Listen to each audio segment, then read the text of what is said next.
This podcast features immature people talking about very mature content and is intended only for adult audiences.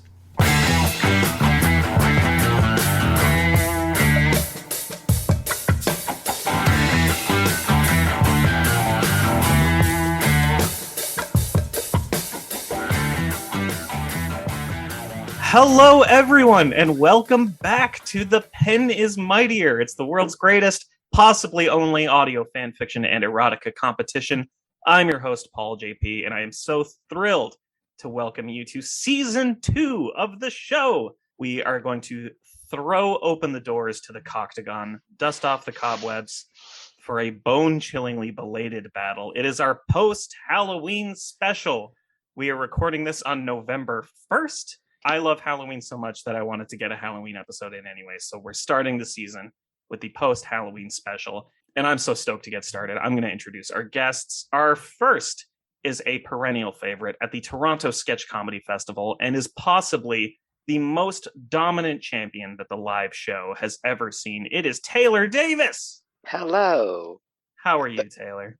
I'm doing good. I'm doing genuinely very good. Generally very good. Good. I'm genuinely very good. Genuinely, not generally. Are you also generally good? No, God, my life is a fucking mess. Glad to have you.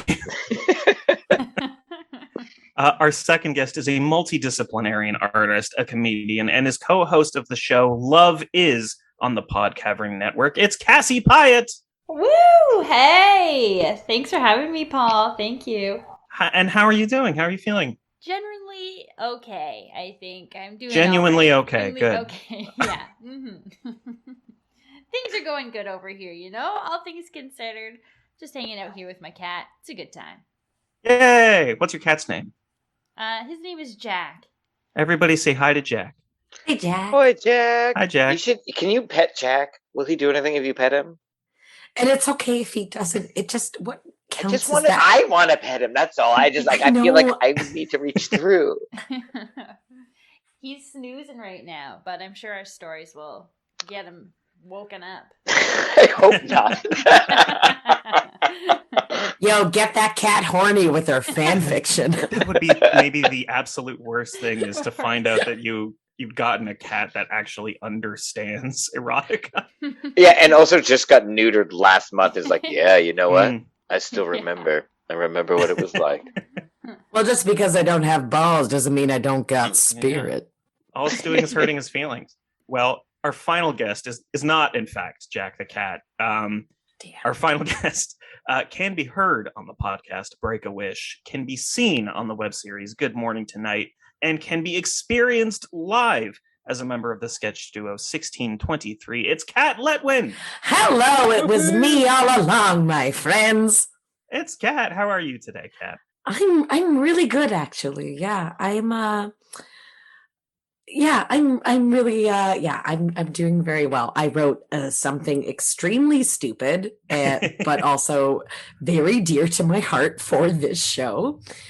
Yeah, I just did a show at Soul Pepper, which was so great, and also I've been dating a really nice man, and it's really nice. I feel happy, and it's weird to feel this good. Okay, so back to you, Chet. Well, I'm glad you're feeling so good. I feel like everybody's in high spirits today, which is perfect because it's, we're getting the show back into gear. We were gone for a little while. The world has, I guess, changed a little bit since. Explain. Well, our last episode was back in March. What happened then? In March, we closed down the show for a little bit. We're back now. In the interim, things have kind of started opening up here in Toronto. We started doing the show in the middle of the pandemic, and now there's actual live comedy shows happening. Have you anyone done live comedy shows, Cassie or Kat? Yeah. You did? How was it? How did it feel? I've done 2 live comedy shows and 1 live theater show. Nice. And it was the first live comedy show that I did. I was so frightened that I had no idea what I was doing before I got on stage. And this also, this first show I did, my comedy partner in Cassie, who friend of the show in Cassie Agbana, was very sick with a nasal infection, so couldn't do the show. So I had to very quickly write 20 minutes of solo performance material Jesus. Wow. and do it. So not only do you have that feeling of like, do I remember how to do this? And then suddenly all this new stuff coming up, but it was one of the most beautiful experiences that I've had in recent time. The thing is, it's not like riding a bike because a bike is an instrument. This was more like hugging a friend. Oh, what a fucking line. You prepared that. You prepared that. That was no, it's so just how I good. felt. That was too good. So, yeah, that's how it felt. How about you, Cassie? Have you done any? Yeah, I've done one show in the park, and I have to agree with Kat. It was just so nice to like see people in person and just to like connect and like work with each other and like create something together that wasn't like over Zoom. So I've done maybe a handful of Zoom shows throughout the pandemic, and they've been fun, but they've been different, and it was just nice to like get back and like be in the energy and the spirit of like everybody and like actually hearing people laugh and enjoying what you're doing. So it was great. It was so nice to be back in it. Oh, well, I'm really happy to have pulled you back onto Zoom today for this nonsense. Thank you so much. It means I get to see Jack in the background, just That's like right. living his cool life. Like, Yeah, and it's weird. I'll just let the audience know that due to some technical difficulties, this is the first episode that's actually being recorded on Zoom instead of where we would normally record on Zencaster, and there's like actual video on this, so I'm looking at Taylor and Cassie and Kat, and I'm seeing all their wonderful faces, and I wish a little bit we'd been doing this the whole time. I also note that you didn't ask me if I've done any live performances. You're the one who asked the question in the first place. I mean, I ask these things, they're leading questions, hoping that someone will ask me about mine. So you're right. I'm sorry, Taylor. Have you done any live? No, not one. Great. So a refresher for all of our competitors and for everybody else. Wait a minute though, Taylor Davis. Aren't you on the wildly popular and successful and award-winning podcast Parkdale Haunt? That's true. I am a character on that. I do too. I keep waiting for them to kill me off that podcast. But when I talk with Alex and Emily, the creators, they're always like, "We like your character so much." I'm like, "My character is the most unlikable. You should kill him. Why haven't you killed him?" They're like, "We keep finding reasons to bring him back." But yeah, that show has done really well for itself. I've been so impressed by it. But yeah, Parkdale Haunt. That's a thing I should plug. Parkdale Haunt is a fiction horror podcast that's doing really, really well for itself. But that's it. I guess that's technical, but it's not live performance. Though I do have a bicycle story. I'll tell you this bicycle story really quick. Yeah, absolutely. It's the hardest I've ever made myself laugh. I was in my early 20s. My Chihuahua back home had gone missing. So I told my family, I'm going to get on a bicycle. I'm just going to go biking through the country roads and try to see if we can find him. And I hadn't ridden a bike since I was a teenager. I'm in my early 20s at this point. And as I was riding my bike, I went, just like riding a bike. To remember how to ride a bike. And I thought that was the funniest joke, and I was so proud of it. And I was just giggling to myself for my entire ride. We found him, by the way, but that was it. That's my whole bike story.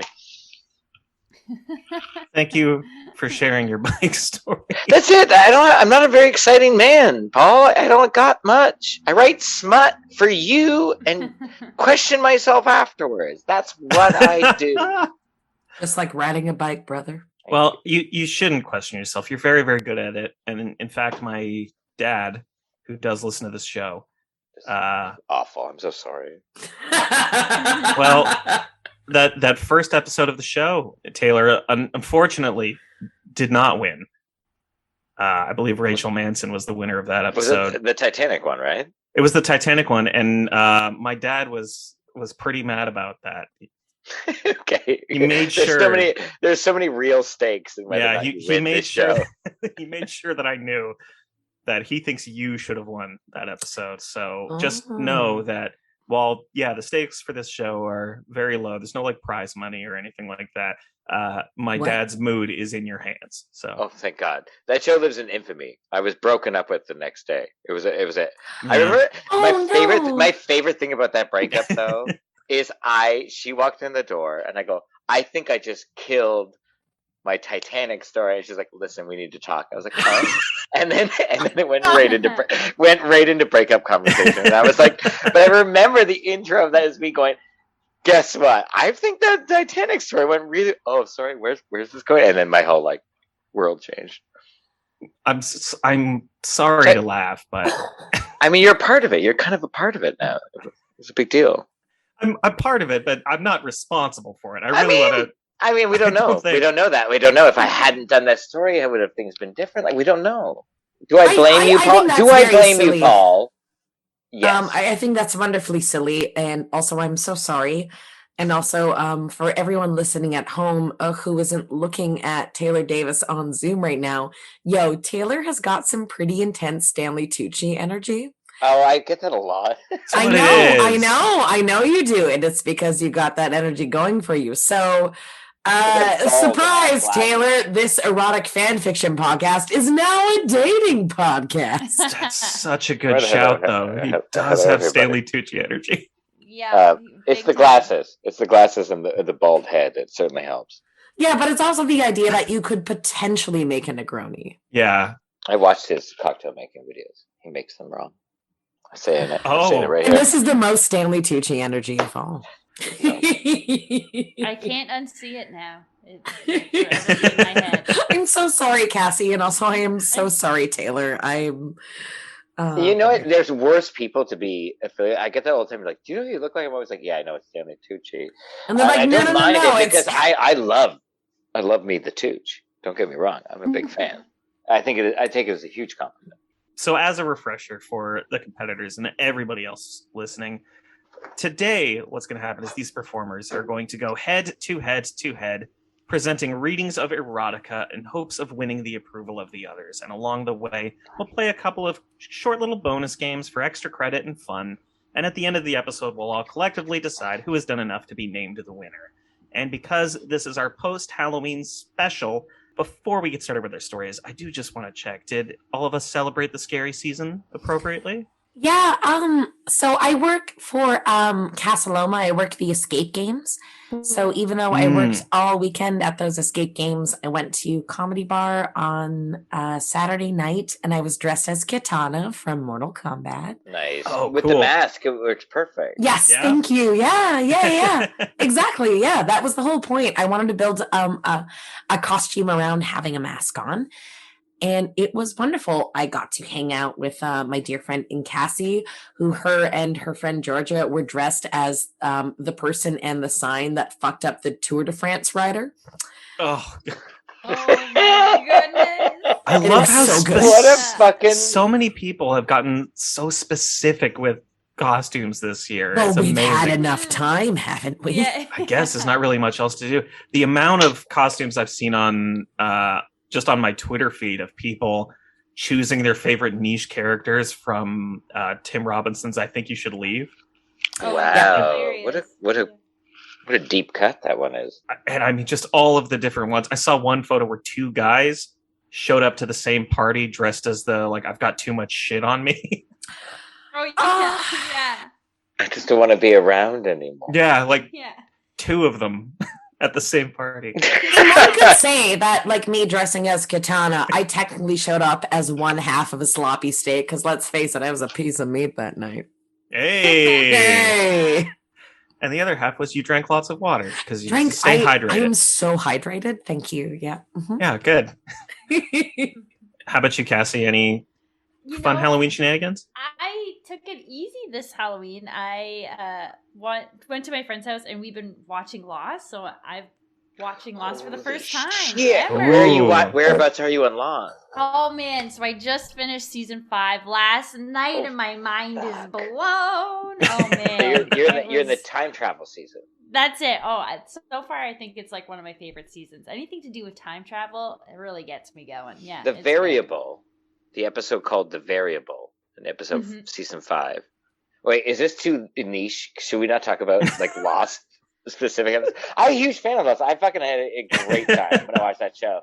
I think the episode The Constant in the 4th season with Desmond traveling through time in his head just to get back to Penny is probably one of the best episodes of television I've ever seen. It won the Emmy that year for best written. That's right, it did. Television. Oh, It's wow. so fucking good. The soundtrack is So so good. It's unbelievable. It's the same guy who did the soundtrack for Up.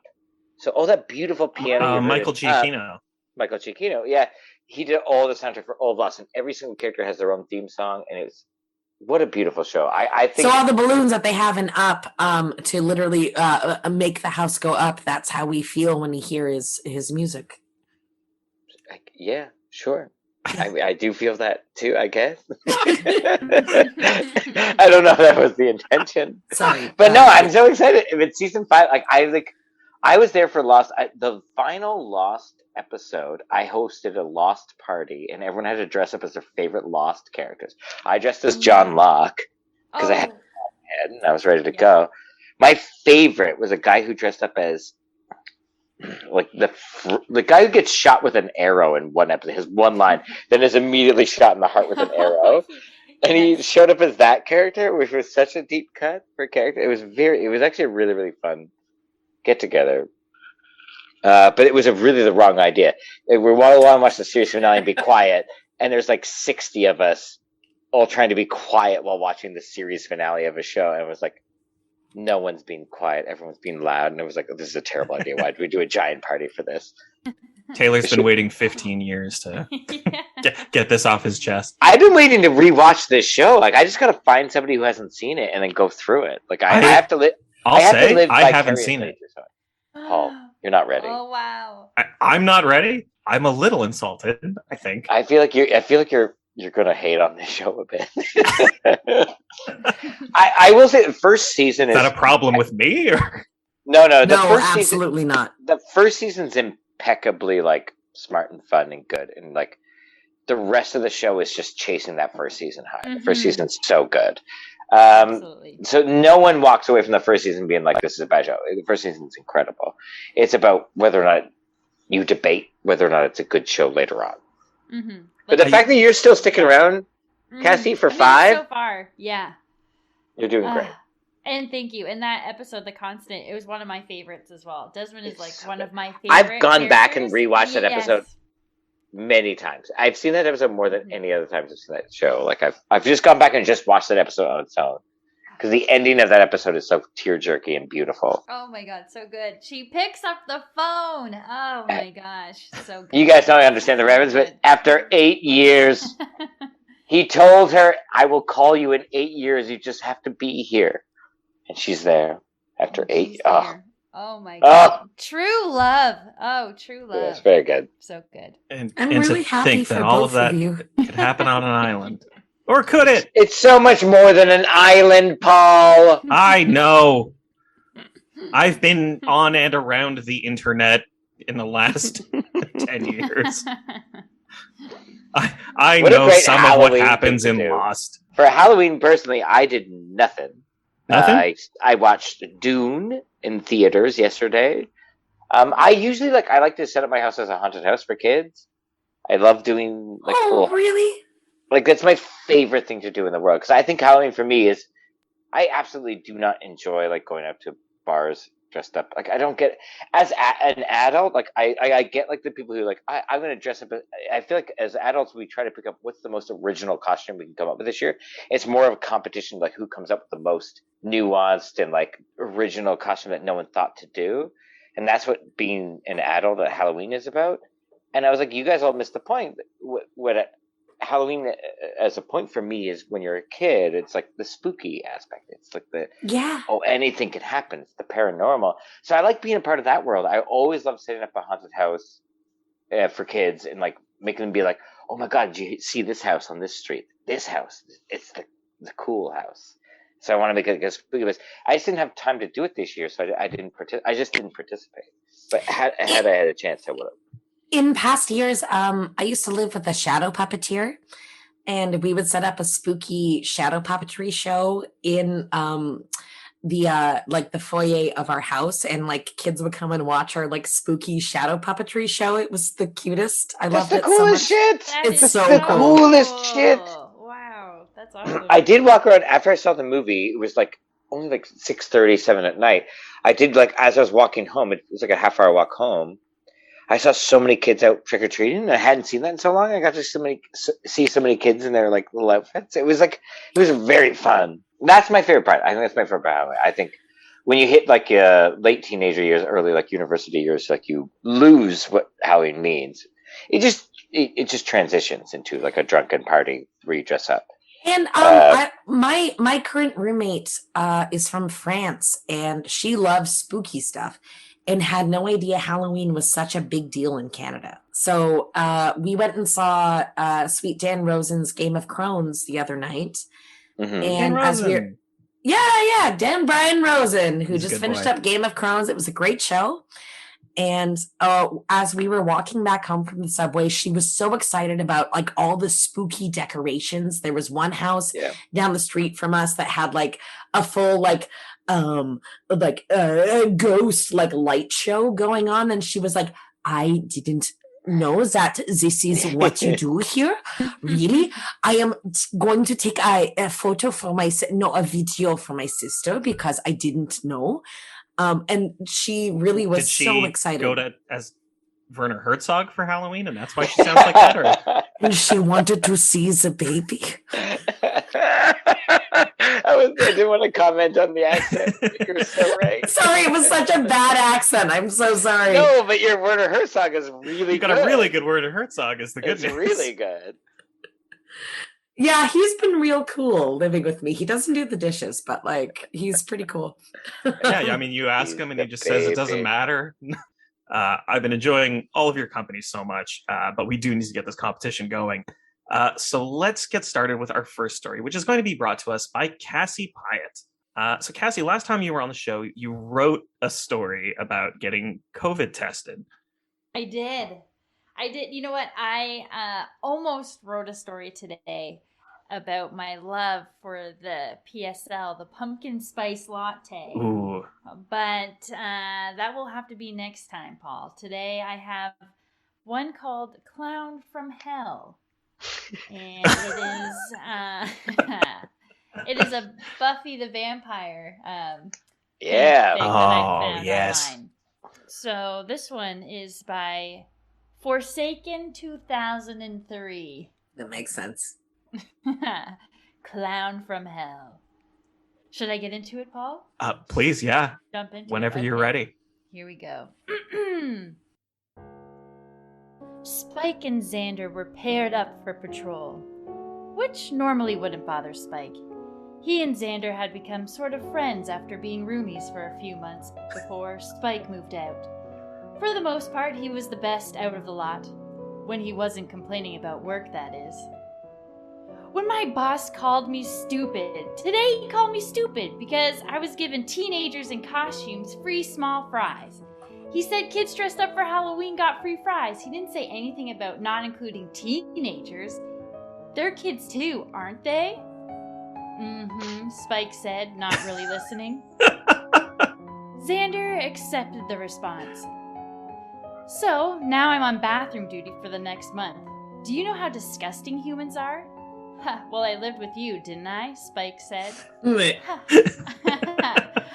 not that bad, Xander pouted. Let's do a sweep of this park and then head back to the basement. It wasn't surprising Xander asked him back to his place. They'd watched movies today. He was just surprised he didn't have plans to go with the girls. Okay, no, he wasn't. The girls were still completely oblivious to the fact that they excluded Xander. You got any candy at your place? Under a pile of dirty laundry. My dad's been rummaging through my stuff again, looking for money. You need to get... You need to get out of there, Xan. Xander snorted. I need a job where I can afford rent, bills, and food. You'd think rent would be cheaper on the Hellmouth. People already don't want to live here. People like making money off crazy people, and only crazy people live on the Hellmouth. Xander wanted to defend himself. He wasn't crazy. He fought vampires and demons and saved the world on a weekly basis. Okay, so maybe he was crazy. Touché. Big word for you, Spike joked. Yep, I had to ask Willow what it meant. Xander said, not joking. Spike didn't comment on what Xander said. Sorry. Spike didn't comment on what Xander said. Come on, let's go check out this park. Then I'll buy us pizza.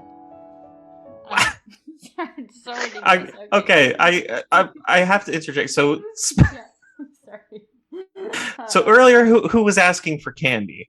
I know, right? That was Spike asking for candy. So Spike wanted candy, and now he wants pizza. Clearly, Yes. the author of this age is starting to make me feel uncomfortable. Wrote this. Is Spike a vampire in this story? He is a vampire who enjoys a nice pizza and candy, I guess. All right. Fair enough. I'm not going to ask where you got the money from, Xander stated as he walked into the park. He wasn't actually expecting to find anything. For some reason, vampires didn't have interest in this park. Soon, he'll be back at the basement eating candy and pizza with his vampire. His vampire? Yeah, Xander liked the sound of that.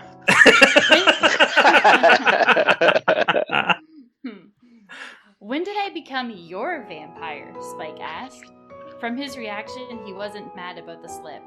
Xander froze. He had not said that out loud. Spike stepped closer to Xander. Tell me when I became your vampire, and I'll tell you when you became my human. Spike's human? Xander had become Spike's human? Xander opened his mouth to tell Spike, but only straggled noise came out as Xander stumbled backwards. His eyes went wide with fear. Clown! Xander managed to stutter out. Spike hated clowns, not like Xander did. No, he hated clowns that interrupted his chance of Xander telling him how he felt. Don't worry, love. Don't worry, love. I'll scare the bugger off with my fangs. Xander shook his head. Demon clown! Demon clown? That was new. Maybe Xander's fear of clowns was just making him think it was a demon. Spike turned, making sure his body was blocking Xander. Xander was right. It was a demon clown. It stood 7 feet tall. Its face looked like it was painted white with blue makeup around its glowing eyes and red around its mouth. But Spike didn't think it was paint. Spike wouldn't tell Xander, but some of the red was definitely blood. The clown's nails were like talons. The clown from hell hissed, showing his 3-inch teeth. Its eyes lit up. Its eyes lit up when it heard Xander scream. The fear coming off him was intoxicating. Great line. It's a great line. Yeah. Spike didn't take his eyes off the demon, knowing it smelt what he did. Zan, why don't you hand me your axe and then go behind that tree behind us? No. I can help. I punched the clown that came out of my nightmare back in the 10th grade, Xander stated. His eyes then rolled into the back of his head and he passed out when the demon roared. Luckily, with Spike's quick reflexes, he caught Xander before he hit the ground. He gently lowered Xander down to the ground before taking the axe from his laxed hand. When Spike turned to face the clown again, he was vamped out. Look what you've done to my... Look what you've done to my boy, Spike bellowed. My boy who has stopped more apocalypses than he can count, who never backed down from Angelus himself. The demon, only caring about his next snack, which was lying just a few feet from him, rushed at Spike, taking a violent swipe at him, slicing Spike's cheek. Spike's head whipped to the side from the force. He could feel the blood oozing from his gash. With a snarl, Spike pounced on the demon, sending them both to the ground. That bloody hurt! Spike said, punching the demon in the face after each word. That bloody hurt.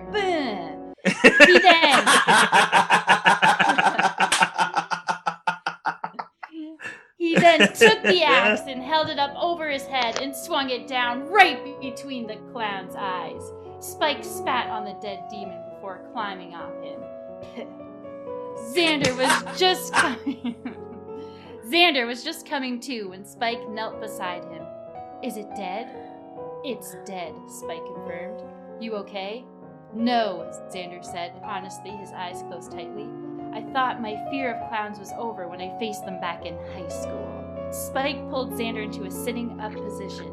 This wasn't a human in some costume, Xan. It was a nasty demon. There is a big difference. Xander opened his eyes and turned his head to look at Spike, who could have been mocking him, but he wasn't. His eyes widened when he saw the gash. He pulled off his Hawaiian shirt and pressed it against the wound. Hold this, he instructed. When Spike did, as he was told, Xander pulled a dagger from Spike's Doc Martens. It's a very good and very specific detail. Yeah. What are you doing? Spike asked. You need blood, was all Xander said before carefully cutting into his forearm. Instantly, Spike's mouth began to water. He hadn't had human blood in almost a year. Spike's hand dropped the bloody shirt as they latched onto Xander's arm as he began to lap up the flowing blood. His injury immediately started to heal. Once Xander's cut bled, Spike pushed him onto his back and kissed him. Xander could taste his blood from Spike's lips, but he didn't care. He's been wondering since Spike stayed in his basement how his lips would feel. Xander placed his hand on the back of Spike's neck, pulling him closer. After 5 minutes, Spike pulled away. Sorry. 5 minutes is so long. After 5 minutes, Spike pulled away and pressed his face against Xander's neck, breathing in his scent. You smell delicious. A blush crept over Xander's face. When you lived in the basement. What? Spike asked, pulling away. When you became my vampire. Spike grinned. Parent-teacher night. Xander's mouth fell open. You're such a liar. I'm a liar, but not about this. Xander sat up. Wow. Xander sat up. A year after that, you bashed my skull in with a microscope. Didn't bash your skull in. If I had wanted to, I could have killed you that night. But I wanted you alive. Why did that sound so damn sweet? Let's go back to my place. I want candy, pizza, and some more of your lips. Sounds perfect to me. Spike jumped up and helped Xander off the ground. Xander kissed Spike. This has been the best Halloween ever. Spike swore he felt his heartbeat for a second. Xander dealt with a dick of a boss and faced a demon clown, but he was able to make it the best Halloween. Who would have guessed? Let's go home. Spike was going to move back in and then help Xander get a decent job to finally get out from under his father's thumb. Grabbing Spike's hand, Xander led him out of the park. He didn't question what Spike said because he wanted Spike back in his basement with him. This really was the best Halloween in Xander's book. The end. Hey. Oh my goodness. So good. I just have one question. Yes. Was it the best Halloween ever? It definitely was. Turns out it was. Wow. Who would have thunk? Candy pizza and a vampire. That's all. But the thing is, It's nice. It was sweet. When I do fan fictions, I always write because I never like looking them up. But God, every time people who find stuff like that, who look them up, it's like they're so fucking gold. Mm-hmm. Yeah. So Especially with this fanfic. So this is someone who really wants to push a Xander Spike pairing, which is not necessarily like the most popular pairing in Buffy fandom. And yeah, so not at all. when you hear it's like, well, when you tried to bash my head in, and then you hear Spike's like reasoning being like, well, I didn't really want to kill you. And I'm like, oh, darling, tell me more about how he didn't want to do these things. Even though like it was just so typical, like trying to shoehorn one's own idea of pairing and like OTP into a story. And I fucking love that. It's so great. The age is so there. Like the fact that pizza and candy is a huge thing for them that evening. Like that's like the epitome of their evening. Makes This me think person that is this like is 14 years old. This is 13, 14. Yeah, absolutely a 13, 14-year-old wrote this. Mm-hmm. There was 2003 in the username, so That's right. Forsaken 2003. The rating on this is PG. okay. Fair. Well, maybe there were 12 because it wasn't PG-13. Maybe. and these PG, it's not how I usually go hunting for things, especially on fanfiction.net. I would imagine not, no. So I think really excellent work finding a story that was like really nice and sweet and bringing it onto the show without like trawling through all the rated M stuff. Unless you also did that and then decided that this was then better. I came to this one, yeah. I was like, oh, I'm just exhausted. And then as it turned out, Cassie was a good person. Well, from what Kat and Taylor have told me about their stories before this, that might be the end of all the really like nice, sweet stories. So, You don't know. I don't. But I'm really, really excited to find out. Before we get there, though, I have our first bonus game that we're going to play. Ooh. I've been practicing. How? I don't know. I have no idea what it is, but I'm sure I practiced for it. I can say that the two bonus games that I have got for season 2's premiere are the two bonus games that I like to play the most. So our first is a game called A Rose by Any Other Name. And how this game works is I'm going to give you the title of a story that I found today on fanfiction.net.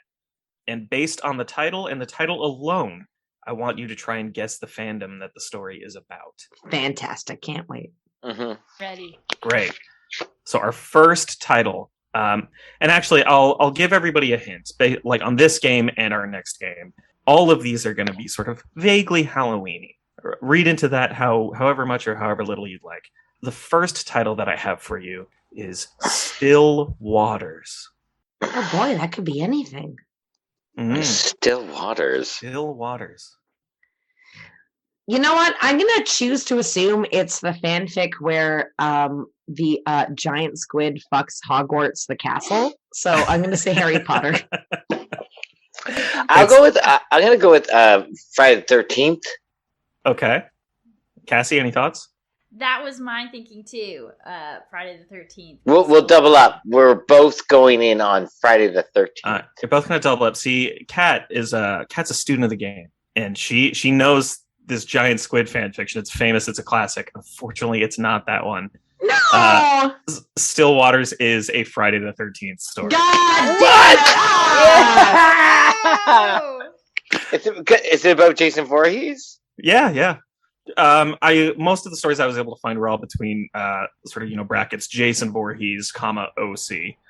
So a lot of people are writing in their own characters to have sex with the lake zombie. If you're writing your own like self-insert Jason Voorhees fanfic, I'm like, yo, more power to you. Bless you for having a good Friday night. Like, there's a brilliant set of illustrations. I don't know if they've been turned into sort of full comics or full books yet, of a sort of wholesome Jason Voorhees, who grew up to become a camp counselor at Camp Crystal Lake, and is very like and that show is called Ted Lasso. Well.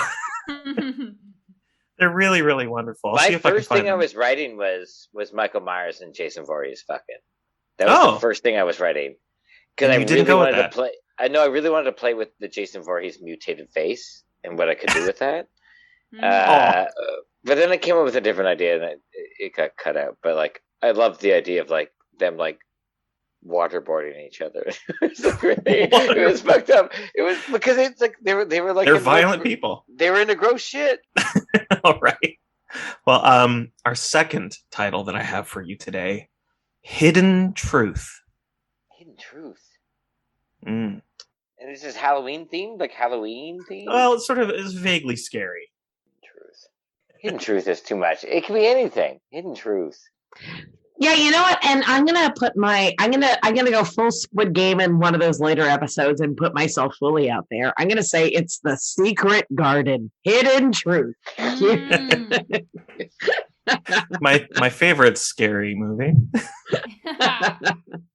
I'm debating between two here. I got The Goonies or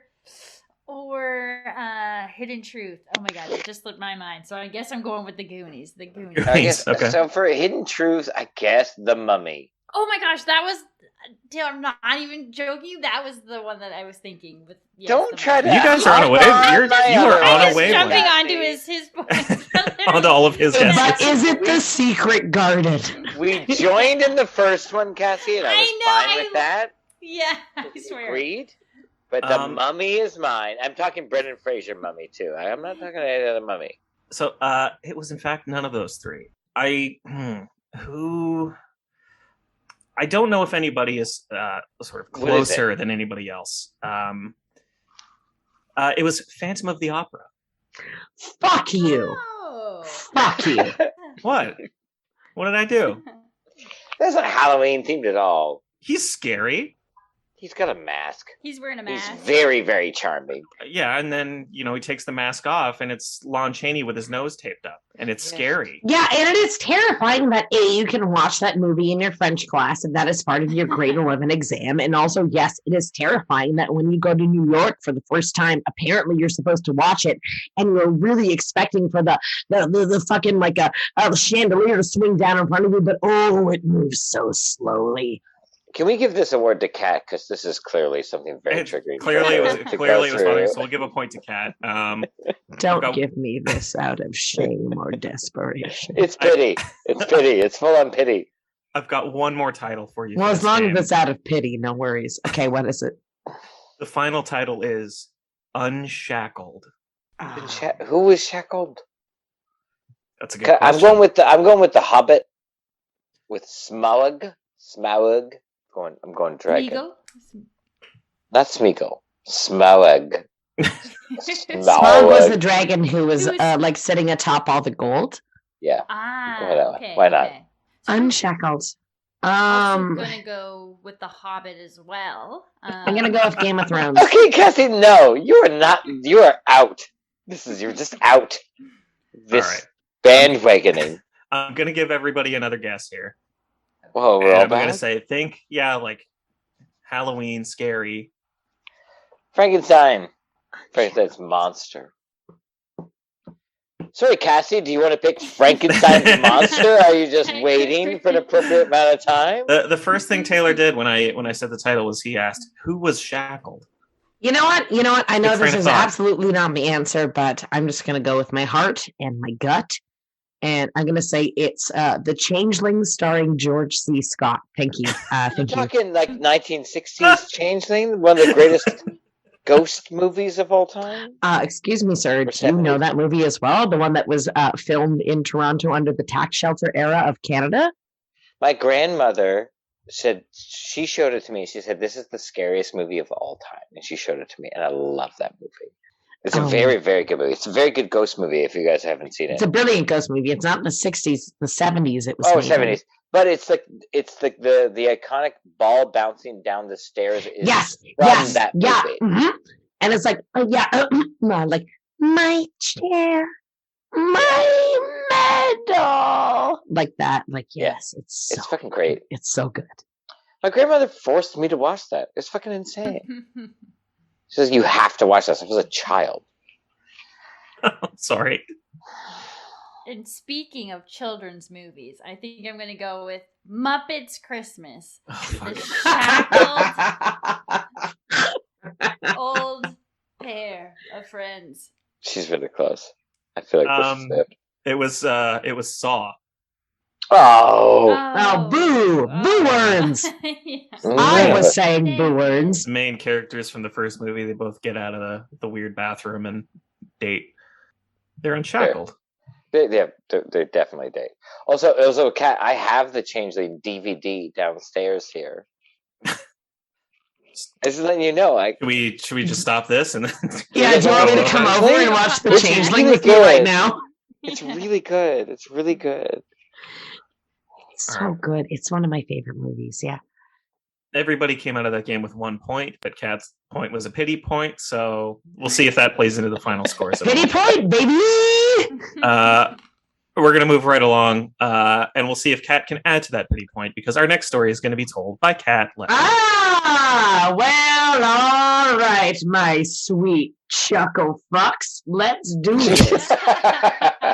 I wrote a story for this.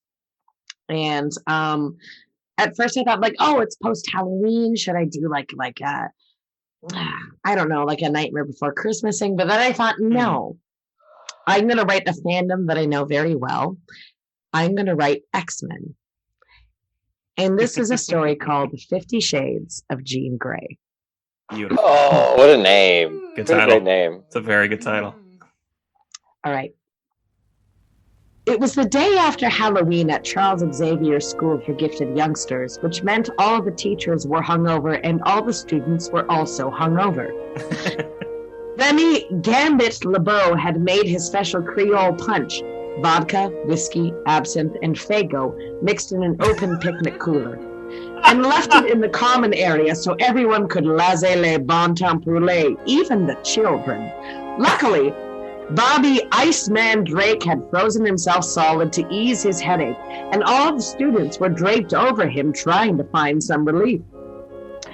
Oh, God, my head, moaned Kitty's shadow cat Pride, phasing in and out of corporeal reality. I'm never gonna drink again.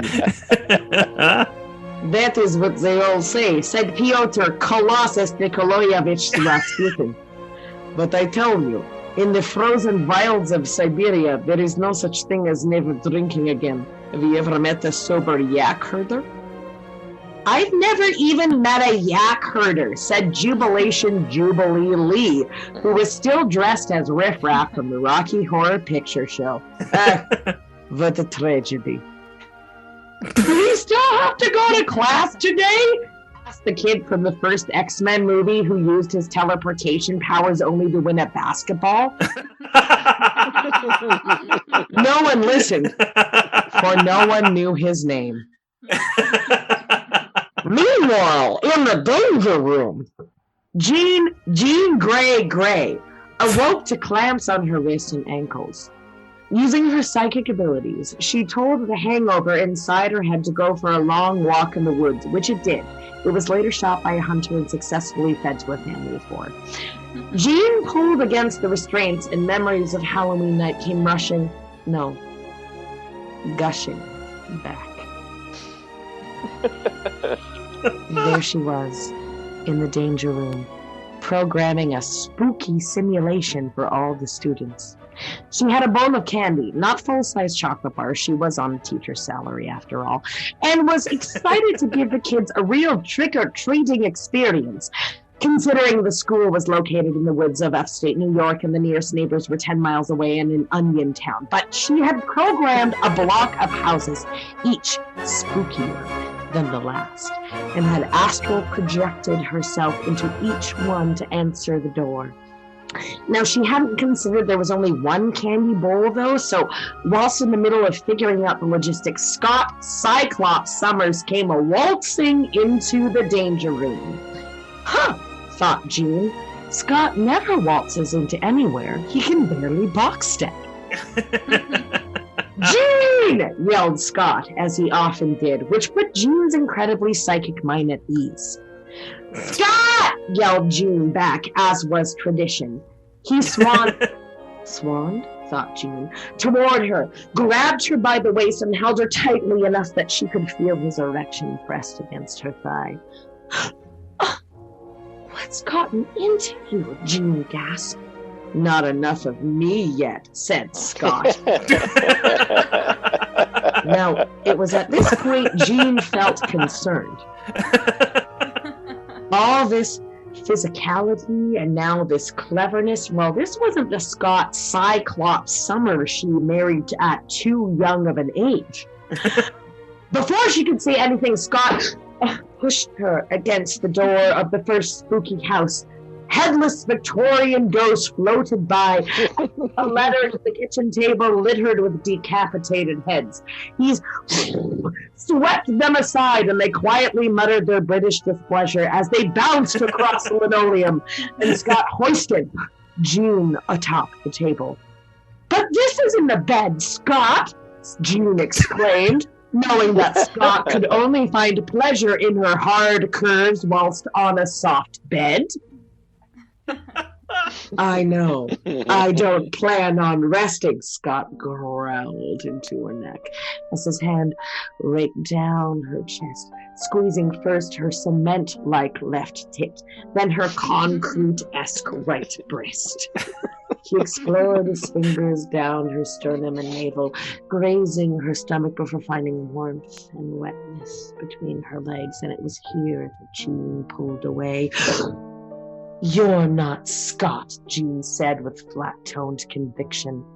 Scott never did foreplay. Quote-unquote Scott looked back at her. "But do you want me to be?" Not Scott asked. Jean narrowed her eyes. "Who are you?" she asked. "I'm whoever you want me to be," they said, softly kissing Jean's neck. "I'm yours." Jean sighed. "You waltz sometimes. You swan sometimes. Who are you?" As I said, and their fingers gently rubbed circles around Jean's clit. "I am yours. Isn't that enough?" "You're mine," Jean breathed in a hitched voice, pressing herself against the interloper's fingers. "I am yours," they repeated. "Maybe this is what you want." Jean felt not Scott's body change into something more muscular, sturdy, and decidedly hairy. She wrapped her arms around the back of what was now a strong Canadian man and felt the bristles of his hair against her cheek. "This is wrong," said Jean as she rocked against the now thicker fingers of the stranger. "Ain't nothing wrong about feeling good," said a voice that sounded exactly like Logan's. "Right, Jean?"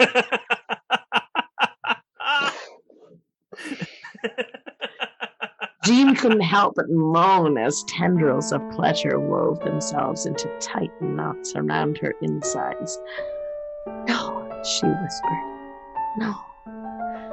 She felt her way down Pseudo-Wolverine's chest, grabbed a fistful of hair, and cried out in pleasure as one of those thick fingers slid inside her.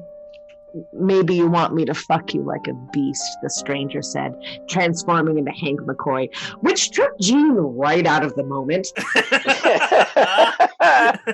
"Oh, no, Hank just come out." Oh my gosh, seriously? Yeah, no, we had a party and everything. Oh my God, Hank finally came out, honestly. Yeah, it was a really nice time. Oh my God, wow, good for him, right? That's so great for him. You know what? He deserves a great guy, right? I mean, he works so hard, right? So hard, yes, so hard. Jean cleared her throat. So, hey, wow, Jean pulled away from the stranger, who had just transformed back into Wolverine. A couple heads were still rolling on the ground, trying to get a better look. And she said, "Really, who are you?" Not Wolverine looked down at the ground and gently kicked a Victorian head away. "I don't think you'd like me if you knew who I was." "You know, I could just look into your mind and find out, right?" Jean said. "I know," said the stranger. "But I don't think you will." Jean looked down and happened to make eye contact with a rolling Victorian head. "They're right, old chap. That's not who you are," said the disembodied head before it rolled into the corner. Jean had made the spooky house a little lopsided, like an apartment in Toronto. You know how it goes. Jean looked up at the mutant who had finally taken her final form. Mystique, as blue as a feeling, and as naked as a PG-13 rating would allow. And she looked up at Jean. "Oh," Jean quietly gasped. Jean moved closer to her. She ran her fingers over Mystique's shoulder, across her clavicle, then stopped just above her soft breasts. Jean looked deep in Mystique's yellow eyes and let herself feel the hard intelligence that met her gaze. "Actually," Jean whispered, letting her fingers wander lower, "you don't need to be anyone else tonight." Mystique smiled, and so more was done than said with both their tongues. Later in the common room, My show is just the gambit way. Let the children get drunk and let the adults have fun. Did you just pronounce it Trilden? Rogue asked of her Remy LeBeau. My share. Don't my share me, Rogue said as she leaned against Bobby Iceman Drake, absorbing his powers and life force. Rogue gently iced her headache as Bobby felt slightly closer to death. That was wildly irresponsible of you, Remy. I am from the South, so am I. So then you should get with my share. Ugh! It was at that moment Jean Grey stumbled into the room, obvious marks upon her wrists and a faraway look in her eyes. Well, if it isn't that Jean Grey, yelled. Well, I mean, not yelled, like spoke, like if we're going by Louisiana rules and parlance. I spoke Remy LeBeau, a.k.a. Gambit. How did the spooky danger room work out? She died several times, said Scott Cyclops Summers as he waltzed into the room. Ah, Shug, of course you did, honey, said Rogue, who kindly unbegloved herself and transferred more of Iceman's life force through her body to Jean Grey. Jean leaned into Rogue's hand and held Cyclops' hand tighter, whilst Bobby breathed shortly against his own ice shield. What counts is we all had a happy Halloween. Isn't that right? Jean said, looking Cyclops in the eyes. And though they were hid behind ruby quartz, Jean knew that behind those glasses were frank, yellow, intelligent irises. Meanwhile, upstairs, Logan put his pants back on. And we'll never speak of this, right? Jean can't know. Scott adjusted his glasses and also his jump. Well, of course, this is the one-off thing. Logan and Scott looked at each other. Logan dressed as Professor X, Scott dressed as Magneto. This was for sure a one-off thing. Meanwhile, in that spooky slanty house, honestly, I ship Bobby and Kitty, said one Victorian head. I feel like they both need a win. The end. So good. Kat, you didn't need to go so hard. Jesus. Your performance was too good. Mm-hmm. I was sitting here being like, whoo, whoo. Yeah, I've come to expect this out of Kat when she comes on this show or at the live show. She brings it. Well, I think as someone who wrote fan fiction a lot growing up, and like I specifically wrote an X-Men one because like it was one of the first fandoms that I wrote growing up as fan fiction, and I wanted to write something super fun but also dumb but also sexy and I don't know and like kind of gay. I don't know. I think you did that. You threw in enough jokes that took me out of it. I was like, this is getting kind of too, huh? Not gonna lie, this is getting kind of too sexy. I was like, oh, she threw in some jokes. Thank God. Took me out of it. You took me out of it right at the right moment. Yeah, just sort of release that valve a little bit every 20 seconds or so.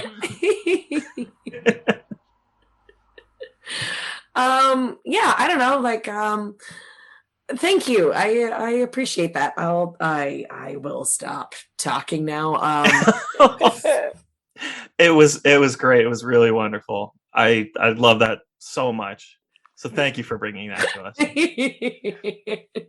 It was a real joy to write it this afternoon. I actually got to send it to there's an internet friend of mine. So I dressed up as Katana for Halloween. Mm-hmm. And then I saw on my social media, my internet friend also dressed up as Katana.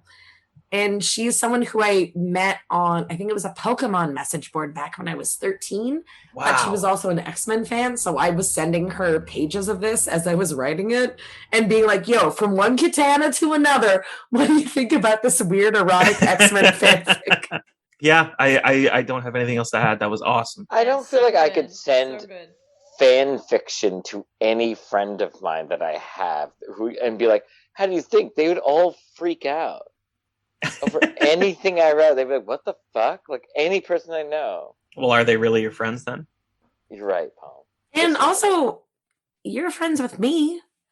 Yeah. Can I send it to you? Yes, of course.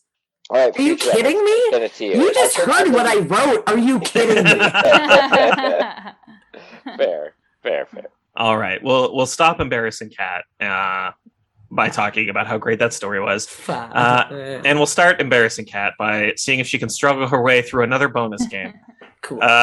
This is my favorite game to play on the show, and it is called Fill That Gap. Ooh. How it works, I'm going to read the beginning of a line from, again, a story I found on fanfiction.net. Oh. And I would like you to take a crack at completing the line. Okay. And I'll sort of make a weird arbitrary decision on whoever was closest based on a number of factors, and that person will get the point. Bring it, Paul. Sounds All right. good. All right. The first excerpt that I found for you begins thusly.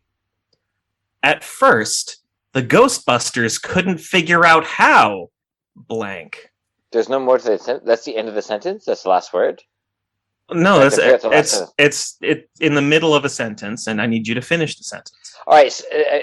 So at first, the Ghostbusters couldn't figure out how much cum Slimer could take in at a time. That's my guess. It's a pretty good guess. At first, the Ghostbusters couldn't figure out how tight Lola Bunny could get her butt pressed against Bugs' dick. But if at least Bugs couldn't bust, Wow, something's going to still make going. them feel good. Going full crossover. Mm-hmm. I can get behind that. No, well, someone has to. Okay, at first the Ghostbusters didn't know how to get the vacuum off the Stay Puft's giant balls.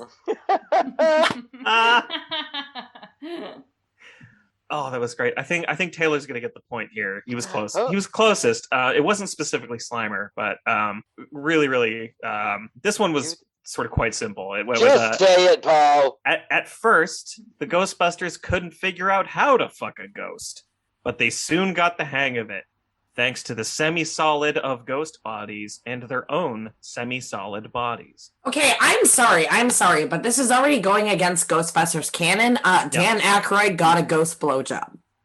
Yeah. But Sorry, also, you know what? I'm going to take this up with the producers. Don't even worry about it. Like, this isn't on you. This is not on you. You're not wrong, but also this line says that the ghosts have semi-solid bodies, and then also the Ghostbusters have semi-solid bodies, which So it's a semi-solid kind of life? maybe. I mean, I'll take Baby, my point. baby. I'm just going to take my sick ass point, my one ass point. I'm going to have it. Taylor's me. going to take his point. How's Jack doing? Is I'm that just gonna Jack? open my door. I'll be right back. I got you. Aw, kitty. Let Jack in. I want to order wine. Should I order wine? I'm going to order wine. Yes. So Why are bored. you so surprised people say that you have, like, the energy that you have? I want to order. I'm lonely and I'm bored. I don't have to be up very early. I feel like I should order wine. And then you've suddenly become entirely Stanley-Tucci. No, he's a very hard impression to do because I've really wanted to remake one No, of his. he's not, because you live it every day. No, but I mean, like, I want to do one of his cocktail videos. But the thing is, him and I both love this, love the sound of our own voice. That's my biggest issue. As I can't duplicate his voice because he's doing it because he loves it, and I can't do it without. It's a weird thing because I can't figure out how he speaks. Yeah, but your voice right now talking about how much he loves his own voice sounds exactly like his voice because it sounds Because like we both you're love doing each other, the sound of our voice, but we can't. I can't hit his. It's weird. Because I wanted to do I just wanted to remake one of his because I have a very similar bar setup. I wanted to remake one of his cocktail videos. Of course you do. Wearing the same outfit. And I was like, just want to redo one of his videos. Like, I cannot per word. stress enough Per how word. much like Stanley-Tucci you sound right now. Like, I really cannot Enough. stress that enough. Enough. I don't want to hear any more of it. When we get back onto this. Yeah, let's go back. All right. Ready. The second excerpt that I have for you. Oh, God. After they were in nothing but their underclothes, Victor, with very shaky hands, removed her bra and undergarments. He looked at her and took it all in. She wasn't blank. So where do you think that Victor. goes? Victor? Victor is the name. He wasn't her monster. Like, she wasn't like, because it's Victor, right? Victor Frankenstein. That's what I'm Maybe. saying. Like, she Yeah, wasn't go his ahead, monster. go That's what I'm going to say. I'm going to say that. All right. So he just took off all of her clothes, and I was looking at her body, and he says she wasn't. Wearing underwear. That's what I was thinking. That's what I was like, well, she's not wearing clothes. I still think she wasn't. She wasn't not riding a centaur. I mean, who among us? What? I'm just fucking saying it. I can say whatever I want. This is so vague to begin with. Am I All close? right. No. After they were this one, this was a little tricky. It might have been a little bit of a misdirect because it's not Victor Frankenstein. Damn it. After they were in Victor nothing Freeze? but their underclothes, Victor, with very shaky hands, removed her bra and undergarments. He looked at her and took it all in. She wasn't alive, but a naked woman was a naked woman, and this was his first view of one. What fucking story is that? Victor, the main character in Corpse Bride. Oh. Okay, That's a okay. deep cut. That's okay. a deep cut. Looking at his corpse bride. Okay, fine, I guess. Like, she's animated, she's conscious and sentient and willingly consenting in this story. But I feel like Cassie's the only one who's closest to the story. Really? Like, my wearing idea about underwear? it being Frankenstein's monster and like Frankenstein's bride wasn't close? Really? Cassie's the only one who's true. She wasn't wearing clothes. Underwear. Like, You know but what? we know she wasn't wearing underwear because he just said that he took it off. Yes. Yeah. Yes, in your defense, yes. All right, I'm not going to give anybody a point on that one. Wow. Yeah, just not going. Wow. Ouch, Paul. All right, I've got one more. This one's got a bit of a lead in. Mike went to the door. Monsters One Inc. large pepperoni pizza, she said. Mike stood in awe. She was amazing. Her body was extra thick. That'll be $7.50, she said. Or maybe you could pay me in another way, she said, biting her lip. Mike invited her in and ushered her into the bedroom. He took Sully out of the closet, and they all blank. Fact. Taylor was going with it. Monster They all fucked. They all monster fucked. They all monster fucked. And I know this is Monsters Inc., but they all ate pizza.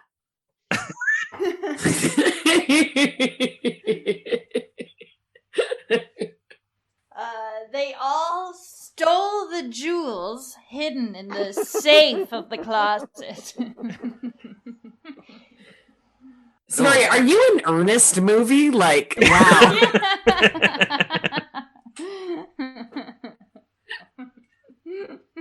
The line completes, or maybe you could pay me in another way, she said, biting her lip. Mike invited her in and ushered her into the bedroom. He took Sully out of the closet, and they all went ham. Went ham? They all went ham. Oh, did they not have ham on the pizza? Mm-hmm. I guess I not. said monster fucked. Does that count? I think that's probably sort of closest. That's the implication, is that they... Because of the implication. Well, the next line Because is of the something something along the lines of semen, quote unquote, flying everywhere. So Yeah, that's right. That's a monster fuck to me. that sounds like a monster fuck. So I was working in the lab late one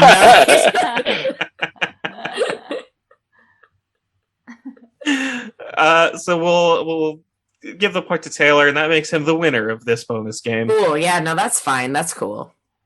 Kat, you seem No, offended. it's fine. Don't even worry. Why are you worried about me? as Why are you so slighted. obsessed with me? It's fine. It's crazy. You guys are crazy. It's fine. All right. Well, spirits are flagging a little bit. Hostility is Hi. starting to rear its head. So we'll motor on. We've got one more story for you. All right, I'm ready.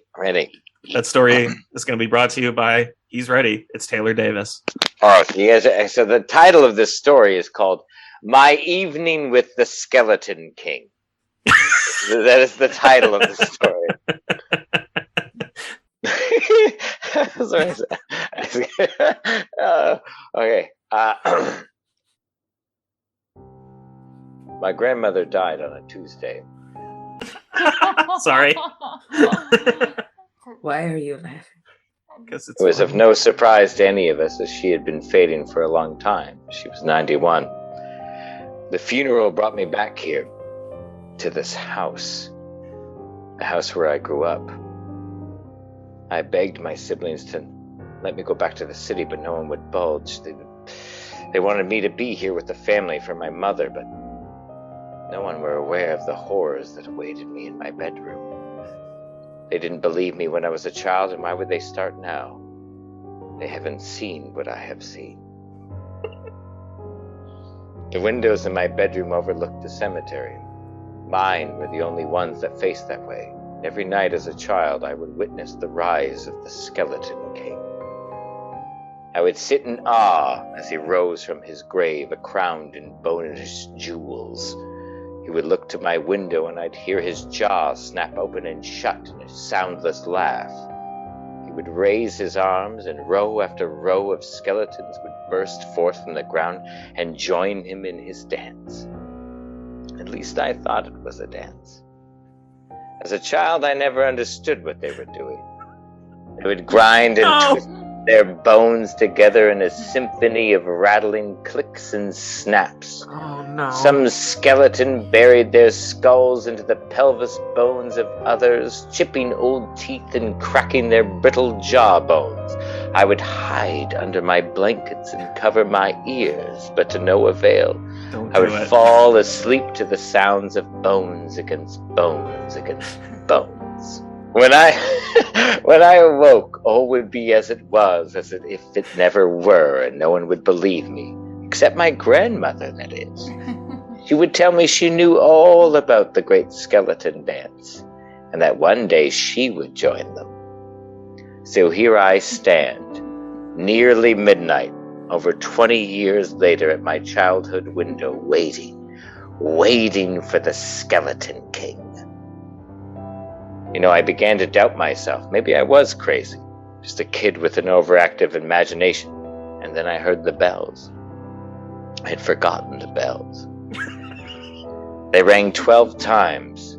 I heard them as clear as a bell. Yet this... Fuck you. Fuck you.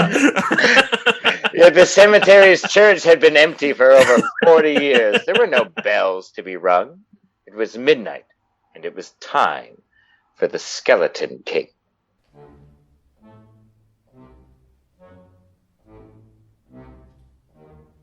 First I saw his skull and crown. He seemed to levitate from the earth itself. He seemed proud and confident, at least in his body language, as his face could no longer hold expression. He stood on his own grave, and he turned his face to me like he did all those years ago, and all I could see was his lipless grin. He soundlessly cackled into the night, and raised his hands, and the rest of the undead rose. Some were missing limbs, some even heads. They slowly shuffled and scraped towards his throne, which rose behind him. It was made of even more bones. Then my worst fear was realized. My grandmother arrived, still covered in flesh, and the clothes we buried her in that morning.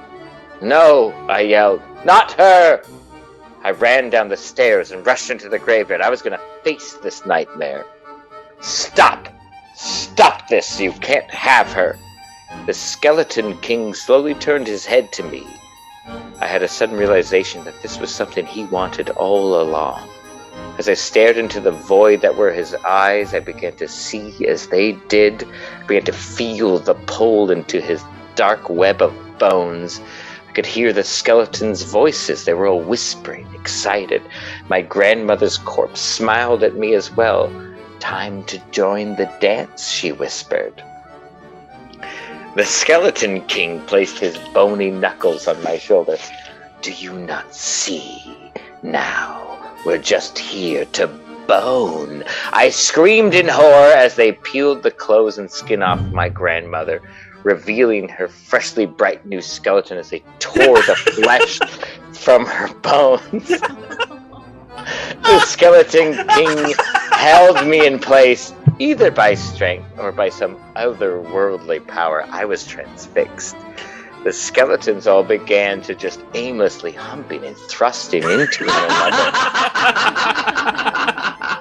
The snap, crackle, and pop of bones was all around me. One skeleton took his own femur bone and stuffed it down the mouth of another skeleton, popping its jaw. Another skeleton tore open the rib cage of their partner, thrust it into it, then closed the rib cage around it, creating some weird double skeleton hybrid. You see now, don't you, my son? The Skeleton King whispered. We're all just bones. His hands pressed into my shoulders, and I felt my clothes fall away. I was aroused. My penis was as hard as bone. I felt the Skeleton King's hand wrap around me, and he bit deeply into my shoulder as he clumsily tried to give me a hand job. I couldn't believe what was happening. The thing that had haunted my dreams for decades had become the sole thing that I desired. I found myself reaching and grabbing his neck and running my tongue along his old dusty teeth. I pushed him to the ground and I climbed on top of him. I tried to have what I thought was sex, but he was a skeleton, but I held him down by the wrist. And I could feel other skeletons touching my back and scratching and peeling. I was aware that any of these skeletons could be my grandmother at any point, but I no longer cared. I thrust it into the king and snapped off his left arm to spank myself with it. I lifted his leg to drive deeper, but then just pulled it out of its socket and threw it to the side. Somewhere between all this thrusting and lusty orgasms, I remember feeling teeth on my fingers and ears, and there was so much blood. At last I looked beneath me, and there lay but a skull and crown. The king was but dust. I took up the crown and lifted it off the lifeless skull and placed it upon my own head. I was alone in the graveyard now. I stared up at my childhood window and saw a boy I did not recognize. He cowered in fear and fled from the window, for he fled from the Skeleton King.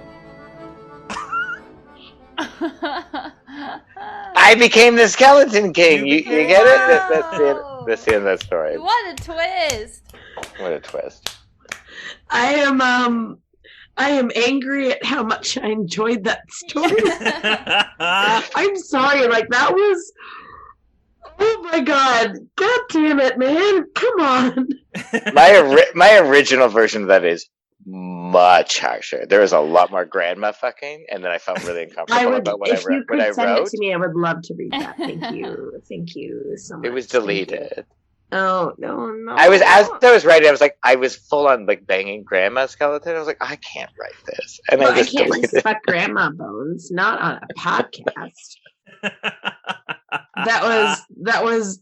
I am completely delighted. Oh my god, that was so weird and dumb and horrifying, but also funny, but also just hilarious. God damn it, man. Real good. I'm glad you like skeleton sex. Skeleton sex is pretty fun. Yeah, no, I tend to date skinny guys, so. We've heard all of our stories. We've played all of our bonus games.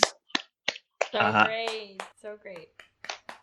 It's time now for all of us to go around and choose a winner. So I guess we'll start with our first reader, Cassie. Who do you think should be crowned the winner today? Ugh. Okay, well, you both had such great stories today. I think I will have to give it to the Skeleton King today. I appreciate it. But, how does this work, Ball? Can you vote for yourself? If you want to vote for yourself, you can vote for yourself. The last Halloween special we did, everyone voted for themselves and argued for 20 minutes about who was the winner. That sounds so fun. That sounds like such a fun time that everyone had. Well, they eventually just all sort of started insulting each other, and then Matt McCready declared himself the winner, and that the podcast was over. And so we've got one vote for Taylor. Taylor, who do you think should be crowned today's winner? I'm giving it to Cassie. And I'm giving this not because she gave me a vote, but I'm giving it because she's doing the traditional rules of finding fan fiction online and reading it. Because the only reason I started writing for myself is because when you originally pitched this show, when we were doing the live show, I could not find live action stuff that I thought was good or that I really enjoyed. And I feel like that it's the heart of the show is like the awkward teenager writing a show. And I think it's really fun. Like, I really enjoyed writing for myself, but I don't know. I'm giving it to Cassie. All right. Kat, who do you think? Also, I hate Kat. Also, he hates on a Kat, personal level. I will never give her an award. No, too damn long. No, it's okay. It's okay. It's okay. I'll have the Doras. Can I give awards to both Taylor and Cassie? No, because it's one award only. You can. You don't fuck this up. Cassie, don't be the sweetheart. Don't be the sweetheart. Don't be the kind one. Don't be the fucking kind one who's like, the one who got nothing and is giving everything. Yeah. It's a ruse, Cassie. I take my vote back. Cassie, Paul, you get my vote. I didn't read a story. Yeah, great. Good job. I appreciate it. I'm proud of what you've done. Right. You already voted for Cassie, so I think it's really cool for both of you. Taylor, your story had me in tears, and that was so funny and so wonderful and so delightful, especially from a comedian's perspective. But also, Cassie, yes, as someone who grew up reading and writing fan fiction, I would get home from school and the first thing I would do was get online and get on AIM and make sure that my friend from England was online so we could write more fan fiction together. I know how that feeling is, and I thought you found a really cool, nice fanfic that really encapsulated that very specific kind of feeling. And I think both of you won in very specific ways. And how can I split that kind of award? I think you're both amazing. That's all. How incredibly convenient to just not be able to split. Also, can I ask you, what was the fanfiction you hardcore wrote when you were a teenager? What was your go-to? Which one do you want to ask for? No, I'm asking what was your go-to? What was your I mean, I'm sure you had a few. I'm just saying, what was the one you were like, this is what I want? What was the fandom that was the number one? Harry Potter was probably my fandom. That makes number sense. One. Yeah. And which character of Harry Potter was your favorite? Draco. Your OTP? Draco? And I would usually pair him with Harry. Let's face facts. Classic pairing. Yeah. Xander I know it is Spike. a class. I know it's a Xander Spike pairing. Maybe that is why, Cassie. Yeah. I appreciated what you brought tonight. Yeah. Well, I'm going to cast my vote for Kat Letwin today. Because I think that story had great jokes, but also genuine, really good erotica. It was sexy, was it not? It was kind of the moments. Was it sexy? Absolutely. I had moments where I was like, Kat, if you keep going on this fucking direction, I need to be careful where I'm visual. What do I look like? I'm I don't want to have moments of me going oh. I was I had to start looking at it, make sure I was okay. It's mostly also, Kat, it was mostly your performance because you were giving really, really good performances. That's really sweet of you to say. Thank you. Oh boy, I love fan fiction a whole bunch, and also especially sexy fan fiction. I know it's silly, but also sometimes it's a way for people to express themselves, and I think it's kind of nice. I think that gives us a tie between Taylor and Cassie. But with his performance in today's bonus games, today's winner is Mr. Taylor Davis. Well done, darling. Well done. Thank you. I have waited all year to win this game. Well, you were on the first episode of season 1, and my dad felt you were robbed. It's time. It's time. I feel like my girlfriend at the time broke up with me because I lost. But now things are changing into my favor. I'll let her know. That I've won the most recent fan fiction podcast. We'll send word. I'll say, for my part, this was such a fun episode to sort of relaunch things and to open season 2. Everything that the three of you brought today and shared with everyone else was so wonderful. And I'm just really happy to have had you all here today. So thank you so much for coming on the show. What an evening. I was so happy to be here as well. Really, like, just I sent snippets of this like dumb fanfic that I wrote today to like several friends of mine, one of whom was like, "Oh, I'm working for Wattpad now." And so basically my job is dealing with people's weird, like, horny fanfics. And I meant to talk about it on the show, and I didn't. And I feel so bad about that now. But, like, he was giving me some, like, very interesting, I don't know, just, like, entryways into how fan fiction is going on for the younger generation now.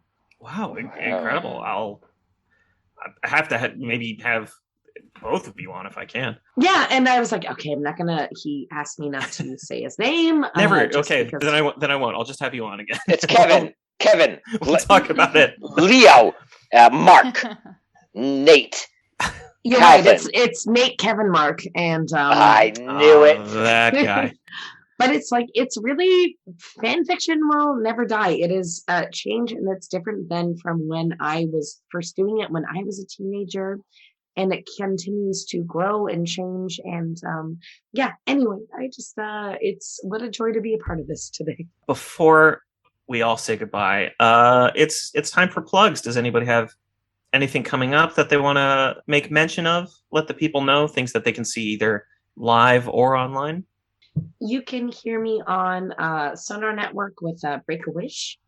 And I'm also in a web series called Good Morning Tonight. It's a post-apocalyptic morning show.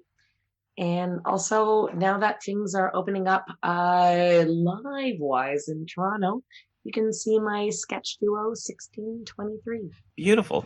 Please, if you're looking for love or want to know more about love, check out my podcast that I co-host with my friend Justin called Love Is on Podcavern, where we talk about love and all that stuff. Taylor, how about you? I guess the only thing I could say was the Parkdale Haunt, which is like a horror fictional podcast. It's a part of a small role in that, but the show itself is very good. It's made by people I love very dearly. Other than that, in my life, if you see me in the street, give me a high five. I'd need it, or a handshake or a wink. And if you see Taylor on the street, go give him a high five and some encouragement, because you never know, it might actually be Stanley-Tucci. It's not. Might be. So I want to thank Cassie Pyatt, Kat Letwin, and today's winner, Taylor Davis, for joining me. Woo! Dynamite first session back in the Coctagon. Oh, we're back, baby. The Coctagon. The Coctagon, it's back. Coctagon. All right. Thanks so much, everybody. Have a wonderful day. I don't know when you're listening to this. This evening. Muchos lavos. Bye-bye. We love you. Bye-bye. Banli, kan banwa, mes amis.